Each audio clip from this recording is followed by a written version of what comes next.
Steve just having breakfast and go, all right, yeah. Yeah. Oh, what are you doing there? So I'll just clean the windows and that. And we have a little chat and we go, I'm just reading the paper. And we just talk and we play records. For 24 hours a day? Yeah. I mean, have you spotted any flaws in that plan, or...? It would be boring after about an hour and a half. Yeah.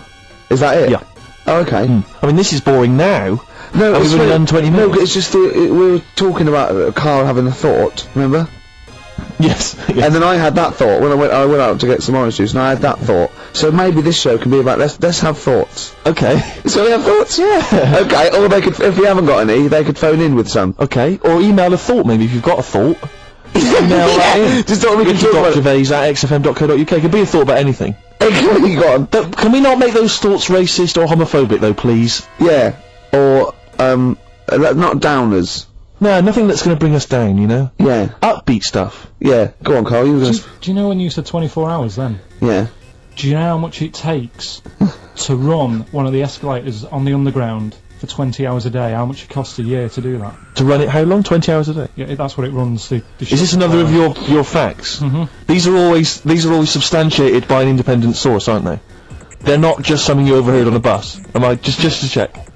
This is fact. I read it. Did you read it on a wall in a shop? Sometimes I wish this was on telly, because when Steve said this, you have these substantiated by an independent arbitrator, Carl just looked at him like he'd just spoken French. He just looked like that. Okay, so anyway, this information you've got from a reliable source, you read it on the back of a fag packet or something? No, I think it was in the Metro magazine in the week. Lovely. Okay. Yeah, okay. So and let's just hear it again.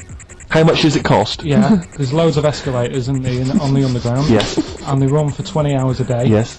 Don't tell us how. Tell you what, Carl, that's such a fascinating fact. Don't tell us. Let's play a record, Rick. Okay. And then people can stay tuned if they want to hear how much it costs. This is like some sort of mental home radio. Isn't it? I mean, we are. I mean, we're not mentally ill. We haven't. You know, we haven't got any head trauma. We're educated people. Yeah. But we come out with just rubbish. Gobbledygook. Just nonsense. It's like, I can't grasp it. I don't know why he started saying, I've no idea what that thought was. You just said 24 hours about doing radio for 24 hours, so I thought, oh, 20 hours.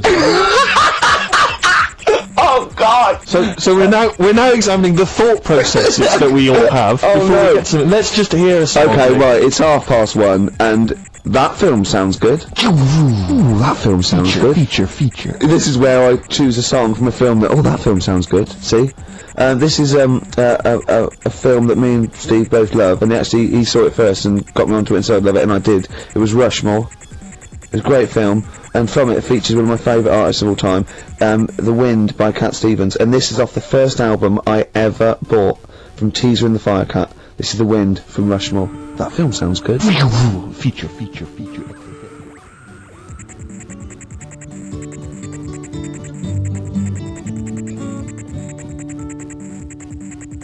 Cat Stevens, The Wind. Elegant. It's a beautiful song. The album is a superb album. It's seminal. It's just some great songs on there. I feel like playing another one, maybe a Song for the Lovers. Maybe do it later. Yeah. Maybe I could do that. Yeah, it's beautiful. I have to say I've seen the follow-up to Rushmore. If you enjoy Rushmore, it's this new film, The Royal Tenenbaums, with amazing cast. Ben Stiller's in it, Gwyneth Paltrow, and Gene Hackman in his Golden Globe-winning performance. Same sort of thing as Rushmore, same kind of style, but lovely sort of kind of family comedy. Absolute dynamite, and again a brilliant soundtrack. Nico is on there, Nick Drake, all kinds of treats. Forthcoming in the cinemas, Rick. You say the follow-up, is it the It's not a sequel, it's the same director, same writer, some of the same cast. Bill Murray makes another appearance, same style. Haven't the Swingers lot done another one? They have, their new film's Made, with the same Jon Favreau and Vince Vaughn. Again, dynamite, really good fun. Not as kind of perceptive as Swingers, but certainly as much fun. Have you seen Swingers, Carl? I think so. Is it the one where, they've got a line in it, they've got a catchphrase in it, haven't they? You're the money? You're money? No. You're so money. That's it, yeah, I've seen it. Yeah. I love the fact that I said you're the money, you went no. You went you're so the money, you went yeah. Well, yours is from, what's his name? Yeah, Jerry Maguire. No, that's Show Me the Money. Yeah. I've seen it. Anyway. See, that was really articulate. We had, we did a feature, it linked into film, Steve Love Films, did a little, you know, off-the-cuff review, then it went into gobbledygook again. Yeah. I can't even say it. You couldn't even say the word gobbledygook. Yeah. Anyway, listen, you had an interesting fact you were going to give us, Carl. I don't think we can leave people waiting for this any longer. No. Right. How much does it cost to run one escalator? That's just one. Yeah. On a London Underground. It's running 20 hours a day because it shuts for 4 hours in the night when they're cleaning up and that. Yeah. How much does it cost to run it for a year? £12. £60,000. The trouble with these facts is, I've got nothing to compare it against. Well, think about, like, your yearly electric bill at home. Well, when you put it like that, when you... It's a lot, isn't it? When you think they could just use stairs. Carl, play a song.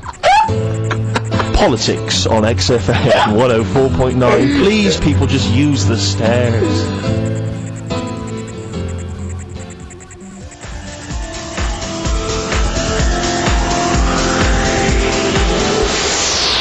Chemical Brothers, Star Guitar. I'm gonna be honest, Steve. I like the video more than the song. Agreed. Good. Yeah.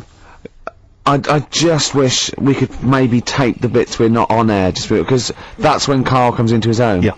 He just said to me, I don't know what I was doing, I was sort of like pottering around, dancing around, doing something annoying probably, and he just looked at me, I looked around, he was looking at me, and I looked back, and he went, have you ever used a Y-front properly? Genius. It's a great question, because the answer is definitely no. Definitely no. Does anyone use their Y-front properly? And by that, I mean, get your winky out of the little sort of slot provided, as opposed to like put it to one side or pull them down or whatever. Has anyone used a Y-front properly? I don't think I've ever done it. I don't think I've ever done it. I've never seen anyone in a toilet doing it, Rick. You shouldn't be looking. I wish I hadn't said that. I caught ya. Really? Yeah. That's actually how you prove people are gay. Yeah. Get them into this conversation. Yeah. It's a trap. Yeah, it's a trap. It was the trap. Yeah. I'm not gay, by the way. Yeah. You didn't prove I was gay, I double bluffed you. Because I knew the old gay trick. I thought it was the old gay lord say no thing. That is another method. Yeah, there's innumerable methods of doing it. That's how Oscar Wilde was caught. Yeah. Yeah. What happened there? Well, the judge went to him, did you see that film last night? Gaylord say no, and he went no, and they went take him away. Yeah. Take him down to the cells. Yeah, take him to Reading. It is true. Well, it originated in America. Yeah. So many of these things do. It's Yeah. a brilliant point, Carl. I'd like to hear from anyone listening who's, and I mean, well, they'll just lie, wouldn't they, I suppose? Yeah. I don't even use sort of flies. No. Usually, I sort of pull my Y-front, my sort of tracksuit. That's why I wear sort of like elasticated waistbands all the time. Exactly. Just sort Speed. of like. Yeah. You got to get in there with the minimum of effort. Yeah. And out. Sure. Often I won't shake. No. Oh, no. To my detriment, because it often leaks out a little bit later. doesn't it? Ever been out on a date with a girl where it's just trickled down your leg and you wish it hadn't, and you're thinking, what if she gets my trousers off later? She might smell or see it. What? What? I don't know. I don't know what I said there. Right. Rick, I had for Christmas something which I think might excite you and interest you, because I know you're obsessed and interested by facts. Yeah. Don't fiddle with the microphone. Well, I was just looking at what it was underneath it. Stop! Listen to what I'm saying. I know. No, listen. Let me explain. People could hear you moving the microphone. Could they? Yeah, I can hear it in my headphones. You know, it's the little pop shield that goes over the mic. Yeah. I was going to see where what way the mic was facing, so I just had a Who look. cares? No one's interested. Leave it. Carl, I'll tell you if there's a problem. Alright. Why am I talking like that? So this is a book, it's just facts and trivia. It's edited by Sir Isaac Asimov, who I think's dead. So I don't know when my parents bought this book. I assume it's sort of from a second-hand shop or something. Right. It's quite on, but I got it for Christmas. I keep meaning to bring it in, because generally the facts are quite sensible in here. And I like to think if Isaac's been involved, they're probably substantiated. It's not like kind of just this nonsense on the web. Or this is probably... Or up in Greg's the Baker's that Carl gets most of his facts from. The ancient Egyptians trained baboons to wait on tables. Carl, fascinated. Brilliant. That's fantastic. But what my point about that is, why did they stop? Yeah. It's a genius idea. Was Would you it- not want to go to a restaurant where they had baboons serving? No, I'll tell you what Depends on happened. you. It might have been like the Planet of the Apes, and they sort of rebelled. One of them could talk. One of them could take his order. And one day went, do you want fries with that? And the bloke got really annoyed and said, answer him back. And then there was some sort of rebellion. Right. Yeah. The Planet of the Apes isn't true, is it? It's not. It's not documentary. Right. Okay. I wonder, because what I like the idea of having baboons is the fact that I reckon they're like, I have difficulty, and I'm sure you do, Carl, like working out that sort of 10%, you know, on a bill. Yeah. I reckon baboons would find that particularly hard. I reckon you could get away with under-tipping them all the time. Yeah, exactly. Just not leaving enough and just legging it. Exactly. They go away and you go, sucker. Yeah, exactly. So Yeah. I'd love to see some baboon restaurants. If there's any restaurateurs out there, so Could I someone. if you do go to a restaurant and you've been waiting on those, please don't order the banana daiquiri because it comes half-eaten. They can't help their little selves. They really can't. They're okay with, like, you know, beef and steak and chips and all that. But there's a little bug. I go, do you... Can you imagine that? The baboons serving at waiting tables. It's genius. Just stop to think about that. It's absolutely incredible. Yeah. It's absolutely dynamite. Yeah. See, zoos would be a lot more popular if there was like the canteen and you could go. If they were serving tickets to two, one child row. Okay, go through there. I think they should do other things, like in the Flintstones, they used to mix cement in that bird's kind of pelican. Yeah. We should start doing that again. Because that also happened in ancient times. Yeah, exactly. According to the Flintstones. Yeah, before they had proper cement mixers, that's what they did. That was how they did it. Definitely. Just animal facts. I remembered one in the week. Go on. There was. Do you know that? Well, they're not necessarily gay. No one actually knows if they are gay or not. They are. All right. Okay, well, yeah. Gilbert and George, is it? No, that's those artists. Yeah. They're called Siegfried and Roy. But anyway, who may or may not be gay. Yeah. And if they are, so what?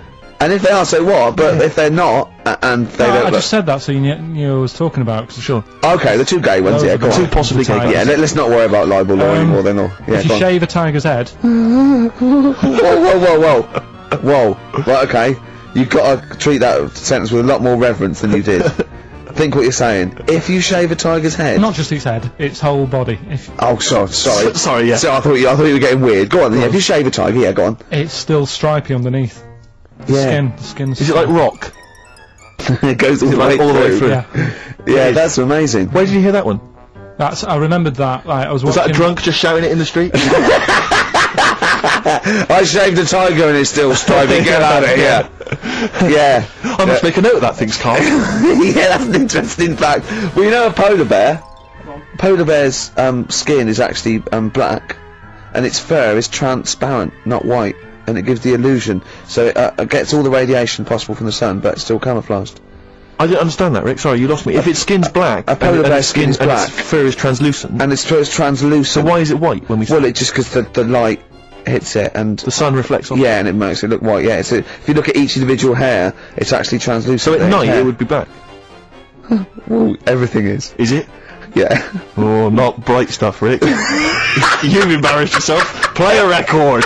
Oh, I know all about animals and stuff. Do you, Rick?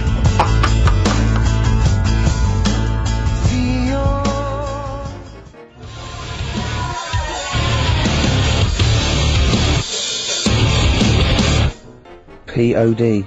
Bit of pod there. Alive. That's grown on me. Yeah, it's not bad. You know, it rocks. I mean, we've got to give it that. I will certainly give it that, Rick. Yeah, XFM 104.9. Ricky Gervais. With me, Steve Merchant. So more from the facts and trivia book, edited, as I say, by Sir Isaac Asimov, so not just overheard on the tube or by a drunk. Well, he might have overheard him on a tube by a drunk and just put him in a book. Yes. Listen to the whole fact here before you make any judgments. Okay. Sauerkraut was renamed Liberty Cabbage by Americans during World War I. Sure. In their denunciation of all things German, some Americans actually kicked Dachshunds. Are the little dogs? Yeah. Little German dogs, just give them a kicking. Because they were German. Or they were derived from Germany. I don't know if they got to like a small sort of French village and just said, bring out your Dachshunds. Why, what are you going to do to them? Nothing. Give them a little bit of food or something. You're not going to kick them, are you? Got some milk. 'Cause I've heard about you Americans. No, just bring out that little sausage dog. We usually say it aggressively. You said that aggressively. Like, well, no, bring out the little sausage dog. Okay. Well, you're not going to hurt it though. Of course I'm not. If you hurt it now, it's like it's against the Geneva Convention. I'm not going to kick it. Well, I didn't even bring up kicking. I didn't even mention kicking. So why have you done that? That's. I don't know. Well, I haven't got a Datsun. Oh. Sacre bleu. Yeah. Sorry. That thing down my trousers is just a baguette. Yeah. Remember that, Carl? Remember that? Dynamite fact. A dynamite Baguettes fact. were invented by Napoleon so he could carry him down his leg. We just find there's one more here that I thought might. I know that there's a lot of those kind of amusing laws and stuff, antiquated laws and that on the web and things. But again, it's Asimov. I'm thinking it's true. City Ordinance number 352 in Pacific Grove, California, makes it a misdemeanor to kill or threaten a butterfly. Threaten! Yeah, you can't even threaten a butterfly. So it goes... Don't even look at it aggressively. Yeah, butterfly comes down, I go, what are you looking at? I go, nothing. He goes, Judge!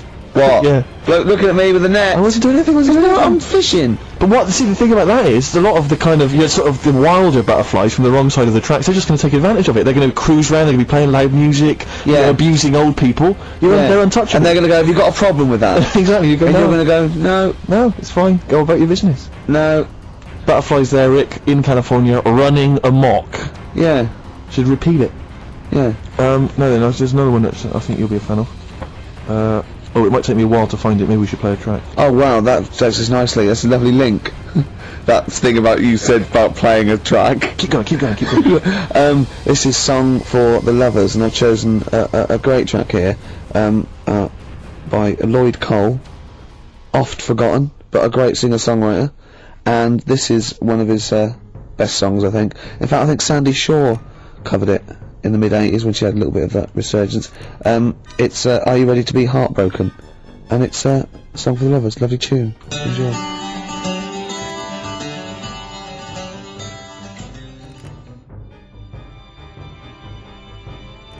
Are You Ready to Be Heartbroken? Actually, Lloyd Cole with his Commotions. That was done with, and I love it. Beautiful. Cheers. Facts and trivia, the last one, Rick. Go on. This is a sobering lesson for us all. Go on. At the Pan American Exposition in Buffalo in 1901, Yeah. President William McKinley received a line of citizens, shaking hands with each. In the line was a man with a handkerchief covering one hand. Neither of the two Secret Service men guarding the president was curious enough to take a look at what might be under the handkerchief in the hand of the man. Leon Golzgolz, an anarchist. What he had was a loaded revolver, and when the president thrust his right hand out for the shake, Zolgozd fired twice. McKinley died a week later. So, what he did there, it was outwit the might of, presumably, the FBI or the Secret Service by covering the gun with a handkerchief. Clever. That's brilliant. It's absolute genius. Just think how they had to explain that. And they go, how did he get close enough and shoot the president? And they go, we didn't see the gun. Why? Covered it with a hanky, did he? Oh, well, you're not to blame then. Exactly, we can't compete with that sort of, didn't you think to look under the hanky? No. No, probably just thought it was a hand. Of course, because that's where the hand would be. Did you not think he was probably holding a gun or something? Didn't do that. We didn't train. We didn't do hiding it with a hanky, did we? Oh, if he didn't do it, then it's not your fault. Don't worry about it. But he lived, did he, for a week? The president lived with it for a week, yeah. That's because they had to go to him and they're probably shuffling around his bed going, sorry about that. Why don't you look? I had a hanky, did he? Oh, well, they're now in jail. Well, they were. Go on. Well, when we went into the jail to give him some bread and water, he had a hanky over his hand. Right, yeah. We thought nothing of it. Sure. And a gun? Yeah. It's a gun and he got out. See? Do you remember the gun? Yeah. That's terrible, isn't it? It's pathetic. No one's used that method since. Because it was effective there, but you don't hear about that now. No. People using all kinds of elaborate methods to assassinate people, poisoning their wine. Yeah. I think that was Rasputin. As I recall, they put some poison into his wine. Well, I didn't study it in history class, that's my memory of it. But they listened to Carl last week, chink the glasses. Always chink the glasses. That shows that they used to test it, didn't they? Pour a little bit from yours into mine. That means I'm not poisoning you. Yeah. But if you're thinking of murdering someone, just a dignitary with a gun. Yeah, but let's say pop a hanky over it. Just think about that. Just pop a hanky over it. I don't know. Pop it inside an oven glove.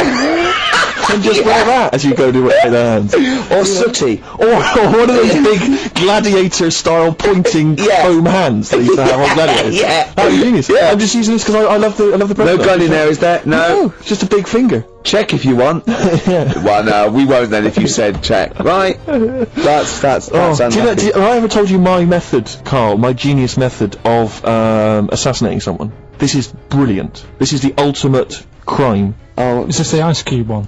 Have I told it to you before? No, but I know that. What's that the the Ice one? Cube one? When you shoot an ice ball. you get someone round. Rick, don't say it, don't reveal it, because it's my story to tell. Oh, Blabbing there's it two. I know two of them. Well, listen, let me tell you it and see if this is the one, right? This is genius. Right, you rent a room across the street from the person you want to kill.